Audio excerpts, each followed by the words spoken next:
നമസ്കാരം. ഇന്ന് ഭഗവാൻ ശ്രീകൃഷ്ണൻ എന്തൊക്കെ മെസ്സേജസ് ആണ് തരുന്നതെന്ന് നോക്കാം. ഇവിടെ ആദ്യം കിട്ടിയിരിക്കുന്ന കാർഡ് അബണ്ടൻസ് ആണ്.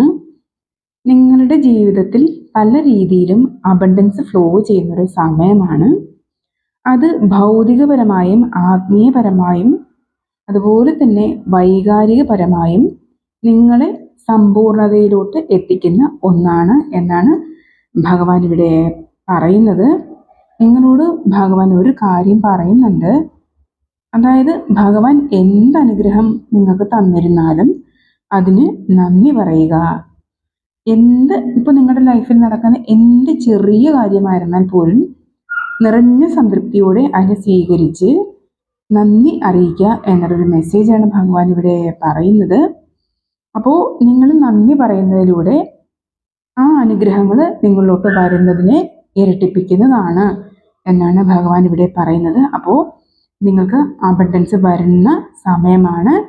അപ്പോൾ കിട്ടുന്ന അനുഗ്രഹങ്ങൾ എന്തായിരുന്നാലും നിറഞ്ഞ മനസ്സോടെ സ്വീകരിച്ച് ഭഗവാനോട് നന്ദി അറിയിക്കുക. അപ്പോൾ നിങ്ങൾ നന്ദി അറിയിക്കുന്നതിലൂടെ, നിങ്ങളുടെ മനസ്സ് നിറഞ്ഞുള്ള നന്ദി അറിയിക്കുന്നതിലൂടെ ഇനിയും അനുഗ്രഹങ്ങൾ നിങ്ങൾക്ക് ഇരട്ടിയായിട്ട് തന്നെ ഭഗവാൻ തരുന്നതാണ് എന്നുള്ളൊരു മെസ്സേജാണ് ഇവിടെ തരുന്നത്. അടുത്തത് നോക്കാണ്. നിങ്ങൾക്ക് വേണ്ടിയുള്ള അവസരങ്ങൾ നിങ്ങളെ കാത്ത് വെയിറ്റ് ചെയ്യുന്നുണ്ട് എന്ന് ഭഗവാൻ ഇവിടെ പറയുന്നുണ്ട്. നിങ്ങളത് ഇതുവരെ സ്വീകരിച്ചിട്ടില്ല, നിങ്ങൾ ശ്രമിക്കുന്നില്ല എന്നാണ് ഇവിടെ ഭഗവാൻ പറയുന്നത്. നിങ്ങൾ ആ അവസരം വന്നിട്ട് പോലും നിങ്ങൾ ശ്രദ്ധിക്കുകയോ അല്ലെങ്കിൽ അതിനു വേണ്ടി പ്രവർത്തിക്കാൻ ശ്രമിക്കുകയോ ചെയ്യുന്നില്ല എന്നാണ് ഇവിടെ ഭഗവാൻ പറയുന്നത്. നിങ്ങൾ എടുക്കാനുള്ള ഫസ്റ്റ് സ്റ്റെപ്പ് നിങ്ങൾ എടുക്കുക. ശേഷം വിശ്വാസത്തോടെ ഭഗവാനിലോട്ട് സറണ്ടർ ചെയ്ത് കൊടുക്കുക. ബാക്കി ഭഗവാൻ അത് ചെയ്തുകൊള്ളും എന്നാണ് ഇവിടെ പറയുന്നത്. അപ്പോൾ നിങ്ങൾ എടുക്കാനുള്ള സ്റ്റെപ്പ് എടുക്കുമ്പോഴേക്കും സക്സസ് നിങ്ങളിലോട്ട് വന്ന് എത്തിച്ചേരുന്നതാണ് എന്നുള്ളൊരു മെസ്സേജാണ് ഭഗവാൻ ഇവിടെ തരുന്നത്. നിങ്ങൾക്ക് ഭയത്തോടെയും അതുപോലെ നിങ്ങൾ മടിയോടുകൂടെയും നിങ്ങൾ ഈ അവസരങ്ങളെ വിനിയോഗിക്കരുത് എന്നാണ് ഭഗവാൻ ഇവിടെ പറയുന്നത്. ധൈര്യത്തോടെ നിങ്ങൾ ആക്ഷൻ എടുക്കുക എന്നാണ് പറയുന്നത് കേട്ടോ. അടുത്തത് ask for God's grace and ഹെൽപ്പാണ്.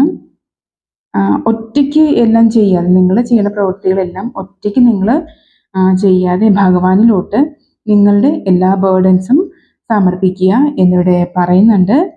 നിങ്ങൾക്ക് ആവശ്യമുള്ള സഹായം നിങ്ങൾക്ക് പല രീതിയിലും നിങ്ങളുടെ ഈ ബേർഡൻ സമർപ്പിക്കുന്നതിലൂടെ ഭഗവാൻ പല രീതിയിലും അത് ചില ആളുകൾ മുഖേനയോ അല്ലെങ്കിൽ പല രീതിയിലും നിങ്ങളിൽ സഹായം എത്തിച്ചു തരുന്നതാണ്. അത് നിങ്ങളുടെ ഇന്നർ സ്ട്രെങ്ത് വർദ്ധിപ്പിച്ച് തരുന്നതിനായിരുന്നാലും എങ്ങനെയായിരുന്നാലും ഭഗവാൻ അതിൽ നിങ്ങളെ സഹായിക്കുന്നതാണ്. നിങ്ങൾ ഹെൽപ്പ് ചോദിക്കേണ്ടേ ഉള്ളൂ എന്നാണ് ഇവിടെ പറയുന്നത് കേട്ടോ. അപ്പോൾ നിങ്ങൾക്ക് അത് സ്വീകരിക്കാനായിട്ട് നിങ്ങൾ ആത്മാർത്ഥമായി ഭഗവാനെ പ്രാർത്ഥിക്കാനും അതുപോലെ തന്നെ നിങ്ങളുടെ ഹൃദയം ഓപ്പണാക്കി വെക്കാനും പറയുന്നുണ്ട്. എങ്കിൽ മാത്രമേ ഈ ഭഗവാനിൽ നിന്നുള്ള ഈ സഹായങ്ങളെ നിങ്ങൾക്ക് സ്വീകരിക്കാൻ കഴിയുകയുള്ളൂ എന്നാണ് ഇവിടെ പറയുന്നത്. അടുത്ത മെസ്സേജ് പ്യൂരിറ്റി ആണ്. നിങ്ങളുടെ ഉദ്ദേശശുദ്ധി പ്യുവറാക്കുക എന്നിവിടെ ഭഗവാൻ പറയുന്നുണ്ട്.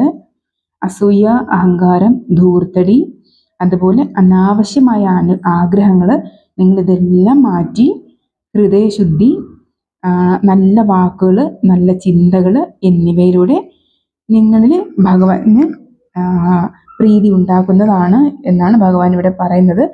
അപ്പോൾ നിങ്ങൾ ഇത്തരത്തിലുള്ള ഈഗോ മെൻറ്റാലിറ്റി എല്ലാം നിങ്ങളിൽ നിന്ന് മാറ്റിയിട്ട് നിങ്ങളുടെ ഹൃദയം ശുദ്ധമാക്കുക.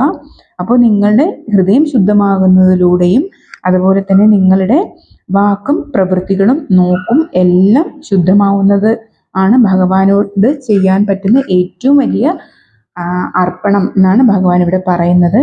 വാല്യുബിൾ ആയിട്ടുള്ളതിനെക്കാട്ടിലും നിങ്ങളുടെ ഹൃദയശുദ്ധിയാണ് ഭഗവാൻ ഇവിടെ ഏറ്റവും പ്രധാനമായും സ്വീകരിക്കുന്നത് എന്നുള്ളൊരു മെസ്സേജാണ് തരുന്നത്. പ്രവൃത്തികൾ നല്ലതായിരിക്കുമ്പോൾ ഭഗവാന്റെ അനുഗ്രഹം ഓട്ടോമാറ്റിക്കലി നിങ്ങളിലോട്ട് വരുന്നതാണ് എന്നുള്ളൊരു മെസ്സേജും കൂടെ ഇവിടെ തരുന്നുണ്ട്. എന്ത് കാര്യം നിങ്ങളിലോട്ട് വന്നിരുന്നാലും അതിനെ നിങ്ങൾ ആത്മാർത്ഥതയോടെയും സത്യസന്ധമായിട്ടും അത് ധാർമ്മിക ബോധത്തോടെയും നിങ്ങൾ നോക്കിക്കാണുകയും അതുപോലെ തന്നെ നിങ്ങൾ മാനിപ്പുലേഷനിലോട്ട് വഴിമാറി പോകരുതെന്നും ഭഗവാൻ ഇവിടെ ചില വാണിങ്ങും തരുന്നുണ്ട്. അടുത്ത ഗീത അടയ്ക്കുന്ന റീഇൻകാർണേഷനാണ്. ഇപ്പോൾ എന്താണോ നിങ്ങൾ അനുഭവിക്കുന്നത് അത് പാസ്റ്റ് ലൈഫ് കർമ്മയ്ക്ക് അനുസരണമായിട്ടുള്ളതാണ്. ഈ അനുഭവങ്ങളിൽ നിന്നെല്ലാം പാഠം പഠിക്കാതിരുന്നാൽ നിങ്ങൾ വീണ്ടും ഈ സൈക്കിള് നിങ്ങൾ വീണ്ടും റിപ്പീറ്റ് ചെയ്യേണ്ടി വരുന്ന ഭഗവാൻ ഇവിടെ പറയുന്നത്. അതായത് കർമ്മയും നിങ്ങളുടെ സോൾ ലെസൺസും ഇപ്പം ഓരോ പാഠങ്ങൾ പഠിപ്പിച്ച് നിങ്ങളിപ്പോൾ ഓരോ കർമ്മയ്ക്ക് അനുസരണമായി പോയിക്കൊണ്ടിരിക്കുന്നതിനാൽ നിങ്ങൾ ഇവിടെ നിന്നെല്ലാം ഓരോ പാഠം നിങ്ങൾ പഠിക്കാനുള്ള പാഠം ഉൾക്കൊണ്ടില്ല എന്നുണ്ടെങ്കിൽ നിങ്ങൾക്ക് വീണ്ടും ഈ സൈക്കിളോട്ട് കയറി വീണ്ടും ഈ പെയിൻഫുള്ളായ സാഹചര്യങ്ങളെല്ലാം അനുഭവിക്കേണ്ടി വരും എന്നൊരു മെസ്സേജാണ് ഭഗവാൻ ഇവിടെ തരുന്നത്. അതുകൊണ്ട് നിങ്ങൾ ശ്രദ്ധാപൂർവം നിങ്ങളുടെ ഓരോ വാക്കും നോക്കും പ്രവൃത്തിയും ചിന്തയും വിനിയോഗിക്കാൻ പറയുന്നുണ്ട്. നിങ്ങൾ എന്താണോ കൊടുത്തത് അത് ഇപ്പോൾ നിങ്ങൾക്ക് തിരികെ കിട്ടുന്നുണ്ട്. ഇനി എന്താണോ കൊടുക്കുന്നത് അത് നിങ്ങളെ കാത്തിരിക്കുന്ന കാര്യങ്ങളാണ് എന്നും മറക്കാതിരിക്കുക എന്ന് ഭഗവാൻ ഇവിടെ പറയുന്നുണ്ട്. പിന്നെ ഇവിടെ ഭഗവാൻ മെഡിറ്റേഷൻ്റെ പ്രാധാന്യം പറയുന്നുണ്ട്. നിങ്ങൾ ക്ഷമ നിങ്ങൾക്ക് ക്ഷമാപണത്തിൻ്റെ ആവശ്യകത ഉണ്ട്. അതുപോലെ തന്നെ അത് പ്രാക്ടീസ് ചെയ്യാനാണ് ഭഗവാൻ പറയുന്നത്. അതുപോലെ തന്നെ താങ്ക് യു പറയുക എല്ലാത്തിനോടും, എല്ലാവരോടും, എല്ലാ അനുഗ്രഹങ്ങളോടും നിങ്ങൾ നന്ദിയും കടപ്പാടും അറിയിക്കുക. ഇത് ഡയറക്റ്റായിട്ട് പറയണം എന്നല്ല പറഞ്ഞത്, മെഡിറ്റേഷൻ ചെയ്യുമ്പോൾ പ്രാക്ടീസ് ചെയ്യാനുള്ള കാര്യങ്ങളാണ് ഇതെല്ലാം. അപ്പോൾ നിങ്ങൾ മെഡിറ്റേഷനിൽ ഡീപ്പർ ലെവലിൽ പോകുമ്പോഴേക്കും പ്രാക്ടീസ് ചെയ്യാനുള്ളതാണ്. നിങ്ങളുടെ ലൈഫിൽ എന്തൊക്കെ മോശം മീൻസ് നിങ്ങൾക്ക് പെയിൻഫുള്ളായിട്ടുള്ള അനുഭവങ്ങൾ കിട്ടിയിട്ടുണ്ടോ അതെല്ലാം നിങ്ങൾ കൊടുത്തതാണ് എന്നുള്ളൊരു അണ്ടർസ്റ്റാൻഡിങ് വരുത്തുമ്പോഴേക്കും തന്നെ നിങ്ങളിൽ ഒരു മാറ്റം ഉണ്ടാകുന്നതാണ്. അവിടെ നിങ്ങൾ ക്ഷമാപണം കൂടെ ചെയ്യുമ്പോൾ, അതായത് നിങ്ങൾക്ക് നിങ്ങളുടെ സാഹചര്യങ്ങളായിരുന്നാലും നിങ്ങൾക്ക് ഈ പെയിൻഫുള്ളായിട്ടുള്ള സിറ്റുവേഷൻസ് തന്നിരുന്ന ആണെങ്കിലും അവരോട് ക്ഷമ ചോദിക്കുകയും അതുപോലെ ക്ഷമ വാങ്ങുകയും ചെയ്യുക. ഇത് ഡയറക്റ്റായിട്ട് ചെയ്യണം എന്നല്ല, വീണ്ടും വീണ്ടും എടുത്തു പറയുകയാണ്. നിങ്ങൾ മെഡിറ്റേഷൻ ചെയ്യുമ്പോൾ ഇതെല്ലാം സോൾ ടു സോൾ കമ്മ്യൂണിക്കേഷൻ ആണെന്ന് മനസ്സിലാക്കുക കേട്ടോ. അതുപോലെ തന്നെ നിങ്ങൾ അവരോട് നന്ദിയും പറയുക. കാരണം നിങ്ങളുടെ ഒരു കർമ്മകടം വീട്ടിയതിന് അവരോട് നന്ദി പറയുക. അതുപോലെ തന്നെ സാഹചര്യങ്ങളോടും നന്ദി പറയുക. നിങ്ങൾ സോൾ പ്ലാൻ എടുത്ത് വന്നിട്ടുള്ള സഞ്ചിത കർമ്മങ്ങളിൽ നിന്നും നിങ്ങളെ ഈ കർമ്മം വീട്ടിയതിന് അവരോടും സാഹചര്യങ്ങളോടും നന്ദി പറയുക എന്നുള്ളതാണ് ഇവിടെ ഉദ്ദേശിക്കുന്നത്. അപ്പോൾ ഇതെല്ലാം കൃത്യമായിട്ട് പാലിക്കുക എന്ന് ഭഗവാൻ ഇവിടെ പറയുന്നുണ്ട്. കർമ്മ എന്ന് പറയുന്നത് ബൂമറാങ് തന്നെയാണ്. നമ്മൾ പണ്ട് പാസ്റ്റിൽ കൊടുത്തിട്ടുള്ളത് ഇപ്പോൾ അനുഭവിക്കുന്നു. ഇപ്പോൾ നമ്മൾ പ്രാക്ടീസ് ചെയ്യുന്നത് നമുക്ക് നാളത്തേക്കുള്ള കരുതിവെക്കലാണ്. അത് മറക്കാതിരിക്കുക കേട്ടോ. അതുപോലെ തന്നെ യൂണിവേഴ്സിനോട് ഓപ്പനോ പറഞ്ഞാൽ നമ്മുടെ പൂർവ്വജന്മത്തിലെ പാപങ്ങളൊക്കെ മാറുന്നതിന് ഒത്തിരി സഹായകരമായിട്ടുള്ള ഒന്നാണ്. 41 ദിവസം 108 തവണ ചൊല്ലുക.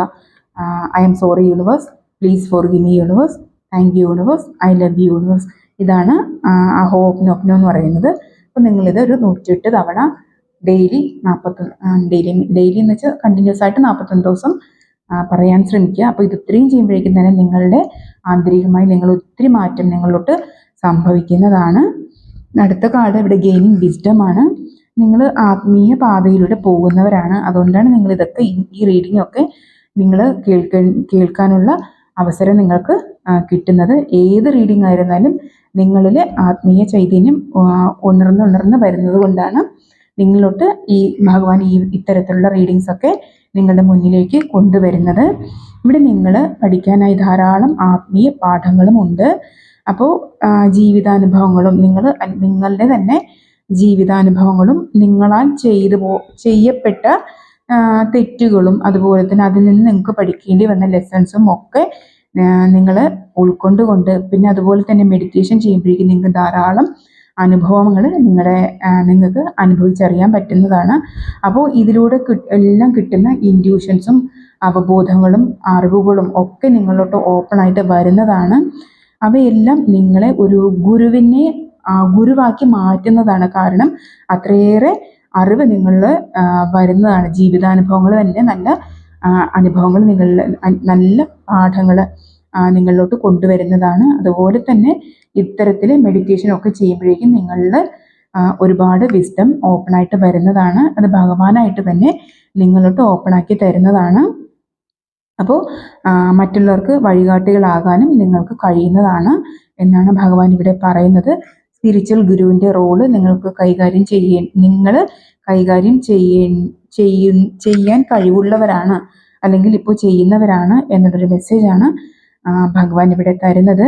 ഭഗവാൻ കുഞ്ഞുകുട്ടിയായിരുന്നപ്പോഴേക്കും വിദ്യ അഭ്യസിച്ച ശേഷം ഭഗവാൻ മെച്ചുറായപ്പോൾ ഗുരു ആയത് എങ്ങനെയാണ്, അതുപോലെ തന്നെ നിങ്ങൾ ഇപ്പോൾ പാഠങ്ങളൊക്കെ ഉൾക്കൊണ്ടുകൊണ്ട് ഒരു ഗുരു ആകാൻ തക്ക പ്രാപ്തി ഉള്ളവരാണ് എന്നുള്ളൊരു മെസ്സേജാണ് ഭഗവാൻ ഇവിടെ തരുന്നത്.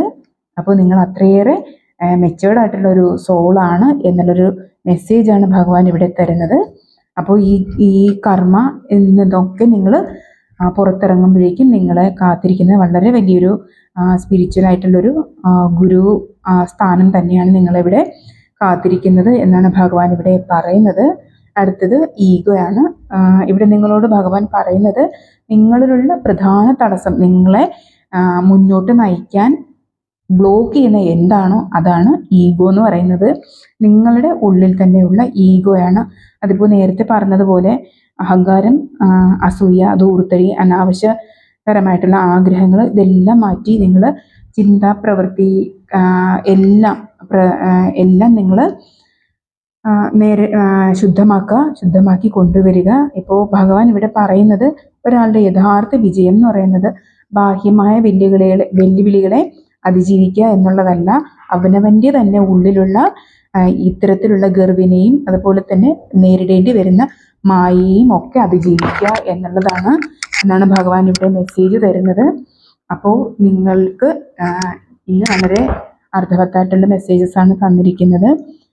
അപ്പോൾ നിങ്ങൾ വിസ്ഡമൊക്കെ സ്വീകരിക്കുക, മെഡിറ്റേഷൻ ചെയ്യുക, പറഞ്ഞ പ്രാക്ടീസൊക്കെ കൃത്യമായിട്ട് ചെയ്യുക. അപ്പോൾ ഇത്രയാണ് ഇന്നത്തെ മെസ്സേജ്. Thank you.